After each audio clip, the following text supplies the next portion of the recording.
আজিৰ টিটৰ দিনটো আমি যদি চাওঁ চেপা উত্তেজনাই বিৰাজ কৰি আছে যোৰাবাটত আৰু এই মুহূৰ্তত মই যিটোকে যোৰাবাটত উপস্থিত আছোঁ যোৰাবাটৰ পৰিৱেশ প্ৰতিনিধিয়ে মই দৰ্শকক দেখুৱাবলৈ যত্ন কৰিম। সেয়া আপোনালোকে দেখিছে আৰক্ষী তাৰ সমান্তৰালকৈ অৰ্ধ সামৰিক যি বাহিনীৰ লোকসকলক এইঠাইত মোতায়েন কৰি থোৱা হৈছে আৰু এই মুহূৰ্তত যদি আমি পৰিৱেশ চাওঁ তেন্তে এই মুহূৰ্তত কেব চালক তাৰ সমান্তৰালকৈ অসম ৰাজ্যিক যিসকল চালক সন্থা আছে চালক সন্থা আহি পেলাই মূল যিটো পথ হৈছে অসম আৰু মেঘালয়ৰ সীমান্ত অৰ্থাৎ যোৰাবাট এইখিনিতে যিহেতুকে পৰা গাড়ীসমূহ আহি এইখিনিতে ৰয়হি আৰু কোনো পথে গুৱাহাটী বা অসমলৈ প্ৰৱেশ কৰিবলৈ দিয়া হোৱা নাই। আমি পৰিৱেশটো দেখুৱাইছোঁ। এয়া এনেদৰে মেঘালয়ৰ যিখন বাহন আছে আপোনালোকে দেখিছে এয়া এই মুহূৰ্তত ঘূৰাই পঠোৱা হৈছে। ML বুলি লিখা অৰ্থাৎ মেঘালয় ৰেজিষ্ট্ৰেশ্যনৰ কোনো বাহন গুৱাহাটী বা অসমত প্ৰৱেশ কৰিবলৈ দিয়া হোৱা নাই। এনেদৰে বৰ্তমান সময়ত কেব চালক আছে, অসম ৰাজ্যিক চালক সন্থা আছে, সকলোৱে ML বুলি লিখা যিখন বাহন আছে এই বাহনসমূহ এই মুহূৰ্তত বৰ্তমান সময়ত ঘূৰাই পঠোৱা পৰিলক্ষিত হৈছে। আৰু এই মুহূৰ্তত যদি আমি চাওঁ এই স্থানত অৰ্থাৎ মেঘালয়ৰ এই যিটো যোৰাবাট এই যোৰাবাটত এক চেপা উত্তেজনাই বিৰাজ কৰি থকা পৰিলক্ষিত হৈছে আৰু কোনো পথে মেঘালয় বা অসম চৰকাৰৰ যিটোকে বৈঠক নহৈ পেলাই বৈঠক হোৱাৰ পাছত যাতে কোনো ধৰণৰ অপ্ৰীতিকৰ পৰৱৰ্তী সময়ত নহয় তাৰ সমান্তৰালকৈ পৰ্যটক আৰু কেব চালকসকলৰ সুৰক্ষাৰ ক্ষেত্ৰত যদি কোনো ধৰণৰ ব্যৱস্থা নলয় তেতিয়ালৈকে এনেদৰে বৰ্তমান সময়ত যদি আমি চাওঁ যিসমূহ আন্দোলন এই আন্দোলন চলি যোৱাৰ এক প্ৰকাৰ হুংকাৰ দিয়া পৰিলক্ষিত হৈছে। আমি দৃশ্যাংশ প্ৰতিনিধি মোৰ দৰ্শকসকলক দেখুৱাইছোঁ এনেদৰে বাহনসমূহ বৰ্তমান সময়ত ঘূৰাই পঠোৱা পৰিলক্ষিত হৈছে। তাৰ সমান্তৰালকৈ যদি আমি চাওঁ এয়া এই ঠাইত এটা স্থানত এই ঠাইত আমি যদি চাওঁ এয়া আপোনালোকে দেখিছে এই মুহূৰ্তটো বৰ্তমান সময়ত যিসমূহ তেলৰ বাহন আছিলে তেলৰ বাহনসমূহ বৰ্তমান সময়ত কোনো পথে আহিবলৈ দিয়া হোৱা নাই আৰু এই মুহূৰ্ততো এক উত্তেজনা বৰ্তমান সময়ত উত্তেজনা বিৰাজ কৰা পৰিলক্ষিত হৈছে। আমি দৃশ্যাংশ দেখুৱাইছোঁ। কিছু আগুৱাই যাবলৈ আমি চাবলৈ চেষ্টা কৰিম কি হৈছে আগত আমি জানিব চেষ্টা কৰিম। यहाँ पे लगा, यहाँ से आया शिलोंग बाईपास में आदमी 3-4 था, काला मास्क लगाया था लोग, टोपी लगाया था लोग, काला काला कपड़ा पहना था, बाइक से था लोग। जी आज सुबह में 6 बजे जी शिलोंग बाईपास में मैं अकेले आ रहा था, पीछे और डाला बोड़ी था। मैं आ रहा था तो यहाँ पर मारा तो मैंने रिफ्लेक्टर टेप लगाया। पत्थर है, पीला पीला पत्थर है। अभी गियर बॉक्स तो अभी गिरा होगा 2-4 पत्थर।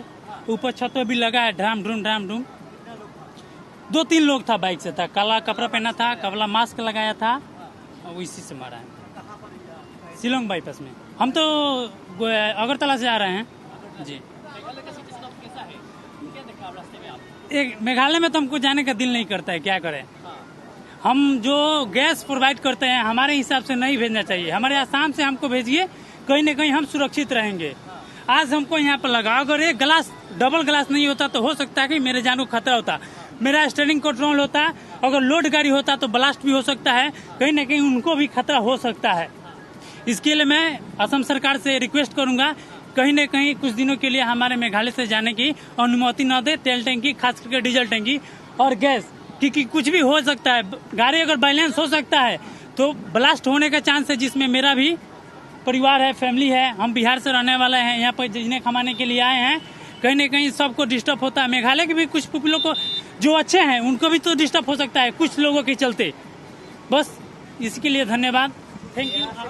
চালক আমি দৃশ্যাংশ দেখুৱাবলৈ যত্ন কৰিম। এটা শিলে আঘাত কৰিছে। আজিৰ দিনটোত আমি যদি চাওঁ 6 বজাত মাস্ক পিন্ধি থকা 3 দুৰ্বৃত্তই এই আমি দেখুৱাইছোঁ LPG বাহন অসমৰ এখন বাহন AS লিখি থোৱা যিহেতুকে এখন বাহন আছিলে এই বাহনখন দেখাই পেলাই আজিৰ দিনটোত আমি চাওঁ প্ৰতিদিন টাইমৰ আগত চালকগৰাকীয়ে বৰ্ণনা কৰিছে তেওঁ LPG লৈ আহিছে, অৰ্থাৎ LPG লৈ অহা এখন বাহন আৰু এয়া গ্লাছত যিসমূহ শিল আছে শিলগুটিৰে বৰ্তমান সময়ত আক্ৰমণ কৰাৰ ইতিমধ্যে তেওঁ গুৰুতৰ অভিযোগ এই মুহূৰ্তত দিয়া পৰিলক্ষিত হৈছে। তাৰ সমান্তৰালকৈ পাছফালেও অতি গুৰুতৰভাৱে আঘাত কৰা পৰিলক্ষিত হৈছে। আমি দৃশ্যাংশ প্ৰতিনিধি আমাৰ দৰ্শকসকলক দেখুৱাইছোঁ। এইজনে সেই চালকজন আৰু চালকজনে ইতিমধ্যে আমাক সমগ্ৰ যিটো ঘটনা কি হৈছিল জনাইছে আৰু এই টেংকাৰ আমি দেখুৱাইছোঁ LPG লৈ অনা এখন টেংকাৰ আৰু এই ঠাইত শিলগুটিৰে আক্ৰমণ কৰাৰ এক গুৰুতৰ অভিযোগ উঠা পৰিলক্ষিত হৈছে। তেওঁ এটা কথা উল্লেখ কৰিছে যে সন্মুখত যিহেতুকে শিলগুটিৰে আক্ৰমণ কৰিছিল আৰু এই বাহনখনক পুৱা 6 বজাত 3 যি দুৰ্বৃত্ত আছিল 3 দুৰ্বৃত্তই খাচী দুৰ্বৃত্ত বুলি এই মুহূৰ্তত আমাক জনাইছে। AA01S C9861 যিখন বাহন এই বাহনখনক আঘাত কৰাৰ ইতিমধ্যে এক গুৰুতৰ অভিযোগ উঠা পৰিলক্ষিত হৈছে আৰু এই ঘটনাৰ পাছতে এক উত্তেজনা বিৰাজ কৰা পৰিলক্ষিত হৈছে। চেপা উত্তেজনা বিৰাজ কৰিছে আৰু কোনো পথে মেঘালয়ৰ যিখন বাহন আছে এই বাহনসমূহক বৰ্তমান সময়ত অসমলৈ সোমাবলৈ দিয়া হোৱা নাই আৰু এই মুহূৰ্তত যিহেতুকে কেব চালক সন্থা তাৰ সমান্তৰালকৈ অসমৰ যি চালক সন্থা আছে তেখেতসকলৰ কাষলৈ যাবলৈ মই চেষ্টা কৰিম, কিছু মন্তব্যলৈ চেষ্টা কৰিম, যিহেতুকে বৰ্তমান সময়ত পুনৰবাৰ মেঘালয়ত এক অপ্ৰীতিকৰ ঘটনা সংঘটিত হোৱা পৰিলক্ষিত হৈছে। তিনি খাচীয়া যিটোকে দুৰ্বৃত্ত আছিলে এই দুৰ্বৃত্তই বৰ্তমান সময়ত অতি গুৰুতৰভাৱে যিহেতুকে আঘাত কৰা পৰিলক্ষিত হৈছে। এই মুহূৰ্তত যদি হয় মই এই আপোনালোকে দেখিছে, মই আপোনাৰ কাষলৈ আহিছোঁ পুনৰবাৰ আজি দেখিছোঁ এইখন বাহন শিলগুটিৰ 6 বজাত আক্ৰমণ কৰিছে বুলি অভিযোগ উঠে। কি ক'ব গোটেই বিষয়টো? মই একমাত্ৰ মুখ্যমন্ত্ৰীক ক'ম, শান্তি আমাক বচাই ৰাখিব দিছে, এয়া শান্তি তেওঁলোকে বচাইছে। নেতাৰ আহ্বায়ক আচলতে তেওঁৰ ভেকুলীৰো কলিজা নাই কিজানি, বান্দৰৰ কলিজাও নহয়, ভেকুলীৰ কলিজাও নাই বুলি কৈছোঁ মই। সিংহ বুলি কয় তেখেতে নিজকে, প্ৰভাৱশালী শক্তিশালী মুখ্যমন্ত্ৰী বুলি কয়। এই প্ৰভাৱশালী শক্তিশালী মুখ্যমন্ত্ৰীৰ এয়াই দৃশ্য চাওক। এনেধৰণে এতিয়াও আমাক মাৰধৰ কৰিবলৈ আশা এৰা নাই। মুখ্যমন্ত্ৰীজনে এতিয়াও যদি দৃষ্টিগোচৰ নকৰে, এই গোটেই ঘটনাটো যদি হস্তক্ষেপ নকৰে, অনাগত দিনত কিন্তু আমাৰ ফালৰ পৰা হাত উঠিব লাগে। শান্তিপূৰ্ণভাৱে এতিয়াও কৰিছে, কিন্তু তেওঁলোকে দেখিছোঁ শিলগুটি আক্ৰমণ কৰিছে বাহনসমূহ। এতিয়া যি বুজি পালোঁ অশান্তি আমিও কৰিব লাগিব, অসমীয়াইও অশান্তিত নামিব লাগিব। শান্তিপ্ৰিয় কাৰণে অশান্তি কৰি আছে আমাক, আৰু যদি আমি শান্তিপ্ৰিয় নহ'লোহেঁতেন আজি এই অৱস্থাটো আমাৰ নহ'লেহেঁতেন। আমি কিয় ভাগা নাই? আমি একমাত্ৰ সন্মান কৰি আছোঁ অসম আৰক্ষীক, আমাৰ অসমীয়াৰ এই স্বাভিমানী জাতি বুলি আমি সৰলতা দেখুৱাই আছোঁ। কিন্তু এনেধৰণে সদায় যে আমি সৰলতা দেখুৱাই থাকিম সেইটো অৰ্থ নহয়। আৰু আমি এতিয়াৰ পৰা কিন্তু যদি অনতি পলমে আমাৰ লগত আলোচনাত মিলিত হ'বলৈ মেঘালয় চৰকাৰ আৰু অসম চৰকাৰৰ প্ৰতিনিধি নাহে তেতিয়াহ'লে দিগদাৰ আছে। কিন্তু একদম স্পষ্ট সকীয়াই দিছোঁ, কোনোবাই যদি গাড়ী চাড়ী ভাগে তেতিয়া আমি ৰিস্ক নলওঁ, কাৰণ আমাৰ মানুহ এতিয়া উত্তেজিত হৈছে। আৰু নহ'ব, আৰু সহ্য কৰা নহ'ব। সদায় গাড়ী ভাগিব উঠাব, আমি শুনি থাকিম, মানি থাকিম। মুখ্যমন্ত্ৰী ডাঙৰীয়া মন দিয়ক, আপুনি অকল 56 ইঞ্চিৰ বুকু থকা হ'লেই নহ'ব মানুহজনৰ, তাৰ ভিতৰত কলিজাখন ডাঙৰ হ'ব লাগিব। যদি আপোনাৰ কলিজা ডাঙৰ নহয় তেতিয়াহ'লে মনে মনে থাকক, আপুনি লেকচাৰ মাৰা বন্ধ কৰক। যদি অসমীয়াক সুৰক্ষা দিব পৰা নাই তেতিয়াহ'লে আপুনি সৰ্ববৃহৎ ফেলিয়াৰ মুখ্যমন্ত্ৰী।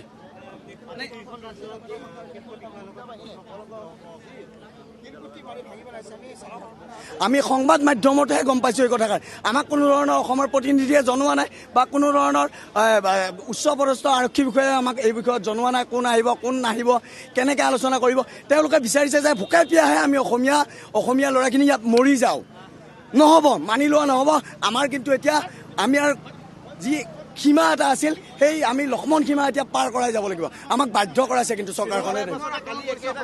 কালি ৰাতিপুৱা যিখন ট্ৰাক ভাঙা হৈছে শ্বিলং বাইপাছতে ভাঙিছে, আজি আকৌ একেখন ট্ৰাক শ্বিলং বাইপাছতে ভাঙিছে। 24 ঘণ্টা হ'ল, এতিয়ালৈকে মেঘালয় পুলিচ পোৱাই নাই নেকি? চাওক, আপুনি শ্বিলং বাইপাছৰ কথা কৈছে। যোৱাকালি অসম আৰক্ষীক বুকুত ধৰি গতিয়াইছে এইখিনি বৰ্ণিহাটত শ্বিলং বাইপাছত ভাঙিছে। তেওঁলোকে কৈ আছে যে প্ৰতিটো সংগঠনে তেওঁলোকৰ কৈ আছে KSCক বোলে সাৱধান কৰি দিছে। কিন্তু KSCক যদি সাৱধান কৰিছে, কেনেকৈ অসম পুলিচক বুকুত ধৰি গঠিয়াব পালে? কেনেকৈ আচলতে এতিয়াও বাহনবিলাক এনেকৈ ভাগি ভাগি পঠিয়াব পাৰিছে? আৰু ভাগ্য ভাল এই আমাৰ চালকজন, এই অসমীয়া চালকজন যে আহত হোৱা নাই, বা চালকজনক যে অত্যাচাৰ কৰা নাই। যদি এওঁ ৰখিলেহেঁতেন তেতিয়াহ'লে চাগে। চাওঁ এই মুহূৰ্তত বৰ্তমান সময়ত এক উত্তেজনা বিৰাজ কৰা পৰিলক্ষিত হৈছে। আমি দৃশ্যাংশসমূহ প্ৰতিনিধি আমাৰ দৰ্শকলৈ দেখুৱাই আছোঁ। তেওঁৰ এই মুহূৰ্তত এজন চালক আছে, তেওঁৰ বৰ্তমান সময়ত পলাই আহিছে বুলি এই মুহূৰ্তত আমাক জনাইছে। কি হৈছিলে গোটেই ঘটনাটো? ঘটনাটো মানে আমাৰ ৰাতি তাৰ পৰা 20খনমান গাড়ী ৰাতি ওলাই আহিছে, আৰু আমি 3খন গাড়ী মানে আছিলোঁ তাতে। ৰাতি পৰি ৰাতিৰ কাৰণে ভয় খাই আমি ওলাই অহা নাছিলোঁ। তো এতিয়া আমি ৰাতিপুৱা ট্ৰেভেলাৰ আৰু কিষ্টা মই আৰু মোৰ ডিজায়াৰ হয়, আমি 3খন গাড়ী তাৰ পৰা 1 বজাত ষ্টাৰ্ট দিছোঁ চেৰাপুঞ্জীৰ পৰা। আমি এইটো ৰাস্তাটো আমাৰ ছেফ নহয়। আমি মাইৰাং এটা ৰাস্তা আছে আপোনাৰ ভিতৰে ৰাণী ওলাব পাৰে, সেইটো ৰাস্তা দি আহিছিলোঁ। আহোঁতে মাইৰাং বুলি কোৱা জেগাডোখৰত 5জনমান ল'ৰা আছিলে। মোৰ গাড়ীখনত পাথৰ মাৰি দিছে, আৰু মোৰ আগত থকা গাড়ীখন সিহঁতে আছিলে, আগত গুচি গ'ল। তেতিয়া লাষ্টত মই আছিলোঁ, তো মোৰখনত পাথৰ মাৰি দিছে। আৰু মোৰ গাড়ীত পেচেঞ্জাৰ আছিলে, মুম্বাইৰ পেচেঞ্জাৰ আছিলে, সৰু বাচ্ছা আছিলে, ভয় খাইছে সিহঁতে। আৰু বাহনখন পুৰা চাগে ক্ষতিগ্ৰস্ত হৈছে। বাহনখন মোৰ গাড়ী গিলাচ ভাঙিছে, হয়, গাড়ী গিলাচ ভাঙি গৈছে মোৰ। উত্তেজনা বিৰাজ হৈ আছে গোটেই বহুত তাতে কোনো আমাৰ গাড়ী ছেফ নাই, কোনো হেৰি নাই। বহুত অত্যাচাৰ কৰি আছে সিহঁতে, পাৰে মানে বহুত অত্যাচাৰ কৰি আছে। কোনো ছেফ নাই আমাৰ গাড়ী তাতে। আৰু আগৰ পৰাও আমাক বহুত টৰ্চাৰ কৰে তাতে গ'লে। লোকেল টেক্সি গাড়ীবিলাকে আমাক, আমি সিহঁতৰ পিছত থাকিলে আমাক হৰ্ণ মাৰিলে পাছ নিদিয়ে সিহঁতে, আৰু মানে জানি বুজি কাজিয়া লাগিব বিচাৰে সিহঁতে মানে। আৰু যদি আমি অভাৰটেক কৰিব বিচাৰোঁ, অভাৰটেক কৰিব নিদিয়ে।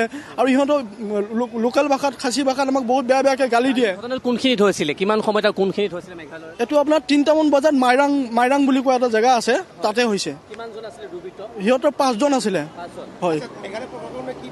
মেঘালয় প্ৰশাসনে কোনো ছেভ নাই তাতে আমি সিহঁতৰ হেল্পলাইন নম্বৰ এটা দিছে সেইটো হেল্পলাইনো আমি মানে কল কৰোঁ চব সময়ত ফোনটো ৰিচিভ নকৰে কোনো সময়ত যদি ৰিচিভ কৰেও আমি কওঁ ছাৰ আমাক ইয়াৰ পৰা কেনেকৈ আমি যাম আমাক কিবা এটা ব্যৱস্থা কৰি দিয়ক সিহঁতে কয় কি আপোনালোকৰ ইয়াতে কোনো প্ৰব্লেম হোৱা নাই এনেকৈ বাৰে বাৰে ফোন কৰি নাথাকিব আমাক তেনেকৈহে কয় কোনো ধৰণৰ গুৰুত্ব দিয়া নাই কোনো গুৰুত্ব নিদিয়ে আমাক কোনো হেৰি নকৰে আমাক মানে গুৰুত্বই নলয় সিহঁতে বৰ্তমান এতিয়া চেৰাপুঞ্জীত আপোনাৰ 10খনমান আছে গাড়ী আহিবলৈ হয়তো ভয় কৰিছে তেওঁলোকে আহিব পৰা নাই আমি গ্ৰুপতো বহুত মেছেজ কৰি আছোঁ সিহঁতক আপোনালোকৰ মাধ্যমেও আমি জনাব বিচাৰিছোঁ আপোনালোকে আহিলে অকণমান ছেফ চাইডলি আহিব সেইটো আৰু ক'ব বিচাৰোঁ আপোনালোকে 6 নম্বৰ আমাৰ যিটো মেইন গুৱাহাটী ৰাস্তা সেইদিন আহিব আপোনালোকে মাইৰাং হৈ আহিব পাৰিব কিন্তু চাই চিন্তি আহিব দিনত আহিব ৰাতি নাহিব ৰাতি তাতে ছেফ নাই এজন চালক ইতিমধ্যে সমগ্ৰ যি ঘটনা আমাক বৰ্ণনা কৰিছে আৰু অত্যন্ত যিটো সমস্যাত পৰা পৰিলক্ষিত হৈছে এই মুহূৰ্তত যদি আমি চাওঁ চালকসমূহ যিসমূহ মেঘালয়ৰ পৰা অহা ৰেজিষ্ট্ৰেশ্যনৰ যিসমূহ গাড়ী আছে এই গাড়ীসমূহ উভতাই পঠোৱা পৰিলক্ষিত হৈছে লাহে লাহে যদি চাওঁ এই মুহূৰ্ততো উত্তেজনা বৃদ্ধি পোৱা পৰিলক্ষিত হৈছে যিহেতুকে কালিৰ দিনটো যদি আমি চাওঁ পুনৰবাৰ অনুৰূপ ঘটনা সংঘটিত হৈছে আজি পুৱা 6 বজাত তাৰ সমান্তৰালকৈ পুৱা 3 বজাতো বাহনসমূহক লক্ষ্য কৰি শিলগুটি দলোৱাৰ এক ঘটনা বতনখন পোহৰলৈ অহা পৰিলক্ষিত হৈছে আৰু তাৰ পাছতে যদি চাওঁ আমি এই মুহূৰ্তত যোৰাবাটত যিহেতুকে আমি উপস্থিত আছোঁ এই যোৰাবাটত এক উত্তেজনাময় পৰিৱেশ দেখিবলৈ পোৱা গৈছে মই আপোনাৰ কাষলৈ কিছু আহিবলৈ চেষ্টা কৰিম দুটাকৈ ঘটনা পুনৰ সংঘটিত হ'ল আজি 3 দিন হ'ল আমি দেখিবলৈ পাইছোঁ কালি এতিয়া আপুনি নিজে দেখিছে 6 বজাত এখন চালকক লক্ষ্য কৰি শিলগুটি দলিয়াইছে আৰু এজন চালকৰ সৈতে কথা পাতিলেও 3 বজাতো তেওঁৰ ওপৰত লক্ষ্য কৰি শিলগুটি দলিয়াইছে ইয়াত আপোনালোকে শান্তিপূৰ্ণভাৱে প্ৰতিবাদ কৰিছে কিন্তু মেঘালয়ত উত্তেজনা বিৰাজ কৰিছে মেঘালয়ত আমাৰ অসমৰ যিসকল চালক সুৰক্ষিত হোৱা নাই কাৰণ চাওক আমাৰ অসমৰ অসমীয়া বা অসমৰ চালকসকল তেওঁলোকৰ দৰে জংঘলী মানুহ নহয় আমি অসমীয়া হয় আমি বুজি পাওঁ আজিলৈ 3 দিন প্ৰতিবাদ হ'ল কোনো ধৰণৰ কোনো ধৰণৰ দুৰ্ঘটনা ঘটা নাই একো অৱস্থা বেয়া হোৱা নাই কিন্তু বাৰে বাৰে তেওঁলোকে হাৰ মনা নাই আজিও আমাৰ অসমীয়া চালকৰ গাড়ী শিলগুটি মাৰি গাড়ী ভাঙিছে তেওঁলোকে এতিয়ালৈ তাৰমানে তেওঁলোকে শান্ত হোৱা নাই তেওঁলোকে এইটোৱে ভাবিছে আমি অসমীয়াৰ লগত আমি আকৌ যুদ্ধ কৰিবৰ কাৰণে সাজু আছোঁ কিন্তু এইটো কথা মানি লোৱা নহ'ব ইয়াৰ সঠিক প্ৰত্যুত্তৰ দিয়া হ'ব আজি আৰু তীব্ৰতৰ হ'ব আন্দোলন চৰকাৰ যেনে আছে সন্দেহ উঠিছে দুইখন চৰকাৰ যিটোকে বিজেপি চৰকাৰ কিন্তু কোনো ধৰণৰ দেখিবলৈ পোৱা গৈছে চৰকাৰে এতিয়া চাওক মেঘালয়ৰ মুখ্যমন্ত্ৰীজন হৈছে এটা পুতলা তেওঁ আমাৰ অসমৰ মাননীয় মুখ্যমন্ত্ৰী হিমন্ত বিশ্ব শৰ্মাৰ মতে চলি থাকে তেওঁ নিজৰ মতে তেওঁ একো কৰিব নোৱাৰে আৰু আমাৰ অসমৰ মাননীয় মুখ্যমন্ত্ৰী ডাঙৰীয়াই নিমাতী কইনাৰ দৰে গৈ দিল্লীত বহি আছে অসমত অসমীয়া চালক ইমান বেয়া অৱস্থাত পৰি আছে দিনে ৰাতিয়ে 3 দিন ধৰি প্ৰতিবাদ কৰি আছে তেওঁতে কিন্তু আমাৰ অসমৰ মুখ্যমন্ত্ৰীৰ এতিয়ালৈ কোনো এখন মাতষাৰ নাই তেওঁ নিমাতী কইনাৰ দৰে কিয় বহি আছে তেওঁতো বহুত ডাঙৰ বুকু ভুলাই কয় অসমত বোলে তেওঁৰ সমান পাৱাৰফুল মুখ্যমন্ত্ৰী কোনোই নাই যদি তেওঁৰ দৰে মুখ্যমন্ত্ৰী পাৱাৰফুল মুখ্যমন্ত্ৰীয়ে নাই তেওঁ আজিলৈ আমাৰ অসমীয়া চালকখিনিক অসমীয়া ভাই বন্ধুখিনিক কিয় সুৰক্ষা দিবৰ কাৰণে তেওঁলোকৰ সক্ষম হোৱা নাই এতিয়াও বহু বাহন আবদ্ধ হৈ তেওঁলোক আহিবলৈ ভয় বৈঠকতো এনেকুৱা বৈঠক আগতে বহুত দেখিছোঁ বছৰকত 2-3বাৰ এনেকুৱা ধৰণৰ ঘটনা ঘটে বৈঠক বহে তাৰ পাছত মিলামিচি হয় তাৰপিছত আকৌ গৈ ইফালে মেঘালয় চৰকাৰে মেঘালয়ৰ দল সংগঠনে আকৌ একেই অৱস্থা কৰে কিন্তু অসমৰ মুখ্যমন্ত্ৰীয়ে সেইখিনি আজিলৈ কিয় কৰিব পৰা নাই তেওঁ কৰিব পাৰিব লাগিছিল যদি তেওঁ ভাৰতৰ ভিতৰত চবতকৈ পাৱাৰফুল মুখ্যমন্ত্ৰী হয় আচলতে তেওঁ লাজ পাব লাগে সেই কথা ক'বৰ কাৰণে এতিয়াও বহু আমি দেখিছোঁ চালকসকলে বৰ্তমান আবদ্ধ হৈছে তেওঁলোক অসমলৈ আহিবলৈ ভয় খাইছে এই মুহূৰ্তত এজন চালকৰ সৈতে কথা পাতিছোঁ তেওঁ কৈছে এতিয়াও কেইবাখন বাহন আছে যিসমূহ তেওঁলোকৰ পৰ্যটক লৈ আনিবলৈ তেওঁলোকে বৰ্তমান সময়ত সুৰক্ষিত অনুভৱ কৰা নাই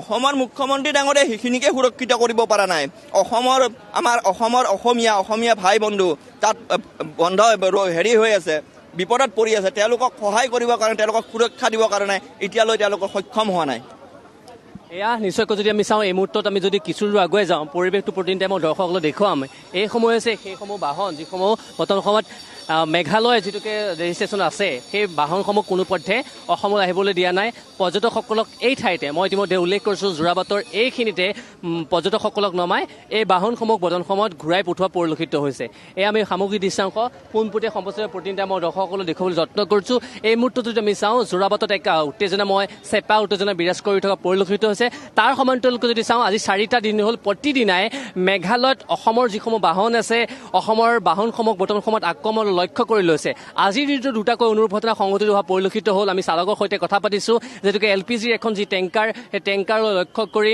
শিলগুটি নিক্ষেপ কৰিলে তাৰ সমান্তৰালকৈ আন এখন ডিজায়াৰ বাহনলৈ য'ত পৰ্যটক লৈ আহিছিলে মুম্বাইৰ পৰা সেই পৰ্যটকৰ লক্ষ্য কৰি 3 বজাত বাহনলৈ শিলগুটি নিক্ষেপ কৰিছে এক প্ৰকাৰ ক'বলৈ গ'লে মেঘালয়ত কোনো পধ্যে অসমীয়া যিসকল চালক বা পৰ্যটক পৰ্যটকসকল সুৰক্ষিত নহয় আৰু সকলোৱে বৰ্তমান সময়ত দাবী জনাইছে যে এই ক্ষেত্ৰত দুইখন চৰকাৰে তেওঁলোকে বৈঠক কৰিব লাগে আৰু সম্পূৰ্ণ নিৰাপত্তা ব্যৱস্থা কৰিব লাগে। তাৰ সমান্তৰালকৈ যদি চাওঁ যিসমূহ বাহন ক্ষতিসাধন হৈছে এই বাহনসমূহৰ ক্ষতিসাধনৰ ব্যৱস্থা কৰিব লাগে আৰু যাৰ কাৰণে বৰ্তমান সময়ত আজিৰ এই দিনটোতো আজি 3টা দিন হ'ল এই 3টা দিনতো দেখিবলৈ পোৱা গৈছে যে এই ঠাইত মই য'ত উপস্থিত আছোঁ যোৰাবাটত মই প্ৰতিবাদ কৰা পৰিলক্ষিত হৈছে আৰু এই ঠাইত বেৰিকেড দিয়া হৈছে। মেঘালয়ৰ যিসমূহ ৰেজিষ্ট্ৰেশ্যন বাহন আছে কোনো পধ্যে অসমত সোমোৱাবলৈ দিয়া হোৱা পৰিলক্ষিত হোৱা নাই আৰু এনেদৰে প্ৰতিবাদ চলাই নিব বুলি এক প্ৰকাৰ হুংকাৰ দিয়া হৈছে। যেতিয়ালৈকে মেঘালয়ত অসমৰ যিসমূহ চালক পৰ্যটকসকলৰ নিৰাপত্তা সুনিশ্চিত নকৰে সেই তেতিয়ালৈকে প্ৰতিবাদ চলাই যোৱাৰ এক প্ৰকাৰ হুংকাৰ দিয়া পৰিলক্ষিত হৈছে। আৰু আমাৰ সৈতে চালকসকল আছে, তেখেতসকলৰ কাষলৈ যাবলৈ চেষ্টা কৰিম। এইখিনিতে আমি দেখুৱাইছোঁ ৰছী এডালে সীমা নিৰ্ধাৰণ বৰ্তমান সময়ত তেখেতসকলে উৎপীড়ন কৰিবলগীয়া হৈছে, তেখেতসকলে আক্ৰমণৰ বলি হ'ব লগাত পৰিছে আৰু এইখিনিৰ পৰা যিটোকে অসমৰ যিটো সীমান্ত যোৰাবাটৰ এই সীমান্ত এইখিনিৰ পৰা কোনো পধ্যে কোনো বাহনক যাবলৈ দিয়া হোৱা নাই আৰু এই মুহূৰ্তত যদি আমি চাওঁ বৰ্তমান সময়ত এই ঠাইত এক চেপা উত্তেজনা বিৰাজ কৰা পৰিলক্ষিত হৈছে। এই মুহূৰ্তত কেব চালক সন্থা আছে, অসমৰ যি চালক সন্থা আছে, মই তেখেতসকলৰ কাষলৈ যাম, মন্তব্য ল'বলৈ চেষ্টা কৰিম। মই আপোনাৰ কাষলৈ আহিছোঁ। আজিৰ দিনটোত আমি দেখিলোঁ বৰ্তমান সময়ত বহু লোক বৰ্তমান সময়ত আঘাতপ্ৰাপ্ত হোৱা পৰিলক্ষিত হৈছে আৰু যিটোকে যেতিয়ালৈকে এইসমূহ সমস্যা সমাধান নহয় সেই তেতিয়ালৈকে তেখেতসকলে বৰ্তমান সময়ত প্ৰতিবাদ কৰি যোৱাৰ হুংকাৰ দিয়া পৰিলক্ষিত। মই আপোনাৰ কাষলৈ পুনৰবাৰ আহিছোঁ। বৰ্তমান সময়ত আমি দেখিছোঁ প্ৰত্যেক দিনে আজি 4 দিন হ'ল আমাৰ যিসকল চালকসকল বৰ্তমান সময়ত আক্ৰমণৰ বলি হোৱা পৰিলক্ষিত হৈছে, কিন্তু নিশ্চিত হোৱা নাই, সুৰক্ষা নিশ্চিত হোৱা নাই। বহু চালক এতিয়াও আবদ্ধ হৈছে, আমি কথা পাতিছোঁ, আহিবলৈ ভয় কৰিছে। কেতিয়া সমাধান হ'ব এইটো? আচলতে ক'ৰবাত নহয় ক'ৰবাত অসমীয়া জাতিটো যে স্বাৰ্থপৰ তাৰো এক উদাহৰণ যেন মোৰ লাগিছে। কাৰণ আজি 3 দিন 4 দিন হ'ল ঘটনাটো হ'বলৈ। আমি বাৰম্বাৰ কৈ আছোঁ যে আপোনালোক নাযাব, তালৈকে নাযাব, যিমানখিনি গাড়ী আমাৰ ফচি আছে। কিন্তু তেওঁলোকে আকৌ মাত্ৰ 2 পইচাৰ কাৰণে গৈছে। এই 2 পইচাৰ কাৰণে যোৱাৰ কাৰণে আজি এখন ট্ৰাক ভাগি পঠিয়াব পাৰিছে। কাৰণ তেওঁলোকে গম পাব লাগে অসম প্ৰশাসন বা আমাৰ নেডাৰ আহ্বায়ক আমাৰ মাননীয় মুখ্যমন্ত্ৰী হিমন্ত বিশ্ব শৰ্মা ডাঙৰীয়াই আমাক কেতিয়াও ৰক্ষণাবেক্ষণ দিব নোৱাৰে। কাৰণ প্ৰতিটো সময়ত আমাৰ পৰিলক্ষিত হৈছে কোনোদিন আমাক ৰক্ষণাবেক্ষণ দিব পৰা নাই। আচলতে এইকাৰণে মই এইটো কথাও ক'বলগীয়া হৈছে, বৰ্ণিহাটত আপোনালোকে দেখা পালে বুকুত ধৰি KSUৰ সেই গুণ্ডাগিৰিয়ে দুষ্কৃতিকাৰীয়ে আমাৰ অসম পুলিচক বুকুত ধৰি গতিয়াই গৈছে, আসাম চলো, আসাম যাওঁ ইধাৰ নেই, একদম যোৰাবাট যাওঁ। কিন্তু সেইখিনি অসমৰে এলেকা আছিল। তাৰ পাছতো অসম পুলিচ বা অসম আৰক্ষীৰ ফালৰ পৰা কোনো সষ্টম বা তেওঁলোকক কৰায়ত্ব কৰা হওক বা কিবা কৰা হওক একো দেখা পোৱা নাই। আচলতে তেওঁলোকক কৰায়ত্ব কৰিব লাগিছিল। কিয় জানো এনেকুৱা হৈ আছে বুজি পোৱা নাই। মই বাৰ এটা কথা কৈ আছোঁ যে অসম আৰক্ষীও সষ্টম হ'বৰ হ'ল, অকণমান নিজৰ সুৰক্ষা কৰিব লাগে এতিয়া অসম আৰক্ষীয়ে। মই বেলেগ একো নকওঁ, বেলেগৰ সুৰক্ষা নিদিয়াটো বেলেগ কথা, কিন্তু নিজৰ সুৰক্ষাটো কৰিব চেষ্টা কৰক। আৰু মই বিচাৰিম যে এতিয়াও কৈ আছোঁ যে এইকেইদিন কোনো আমাৰ ট্ৰাক চালক বা সৰু গাড়ী লৈ যোৱা বা অত্যাৱশ্যকীয় যি সামগ্ৰী লৈ যায় তেওঁলোক এটলিষ্ট এসপ্তাহৰ কাৰণে যেন মেঘালয় নাযায়, মেঘালয় এভইড কৰে। নহ'লে কিন্তু আপোনাৰ নিৰাপত্তা নাই, আপোনাক যদি মাৰি পেলাই দিয়া কোনো সদতা নাই। আমি আজি আছোঁ, কিমান দিনলৈকে থাকিম নাজানো, কিন্তু আমি যে আপোনাৰ জীৱনটো উদ্ধাৰ কৰি আনি দিব পাৰিম তাৰ বাবে কিন্তু আমি চুক্তি কৰিব নোৱাৰোঁ। মই আকৌ পুনৰবাৰ আহ্বান কৰিছোঁ যে হাতযোৰ কৰি কৈছোঁ অসমবাসী ৰাইজ, আপোনালোকে কেইদিনমানৰ কাৰণে শ্বিলং ফুৰিবলৈ নাযাব বা আমাৰ ট্ৰাক চালকসকল আপোনালোকে অত্যাৱশ্যকীয় সামগ্ৰী লৈও শ্বিলঙলৈ মেঘালয়লৈ নাযাব। ধন্যবাদ জ্ঞাপন কৰিছোঁ আপোনাক এই মুহূৰ্তত শচীন সামন্ত বৰা আমাক পোনপটীয়াকৈ যোৰাবাটৰ পৰা পৰিৱেশবোৰ দেখুওৱাৰ বাবে।